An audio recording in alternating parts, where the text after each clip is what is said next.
Some of this you probably already know. It's kind of basic from high school that hot air rises, all right?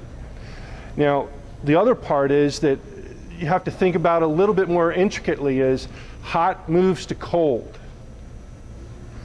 Wet moves to dry, okay? And then there's a couple other kind of scientific, or we call it building science components that you need to understand.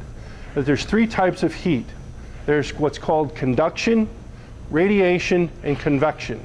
And we'll talk about bits and pieces of those.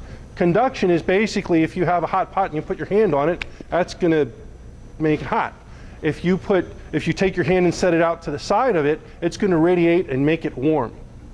But you're not conducting it because you're not touching it.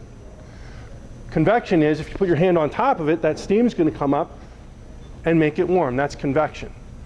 These types of things occur in your house all the time. The basic principle is that as hot air rises through your house, even if it's a rancher, a single story, this will occur. So if it rises, you have air movement. Your arch enemy is air movement.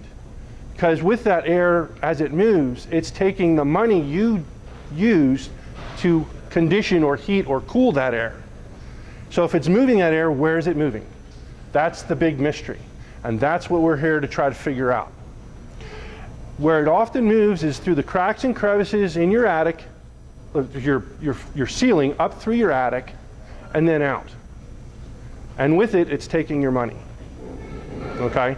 Well, if it's going out, it must be doing something somewhere else, because essentially what that's doing is making a vacuum. If it's rising up, your house is turning into a vacuum. Well, it's not really a vacuum. Something needs to be replacing it. The general principle is that then air is coming in through your basement foundation or your crawl spaces to replace it. And with it, because your house generally is drier than the outdoors, it's going to bring moisture with it. So that's where sometimes why your basements always kind of seem to be damp if they're not sealed correctly. All right? So there's your normal airflow of how it goes. That's called the stack effect, or a convection loop, as it goes up. The taller it is, the stronger that convection loop is.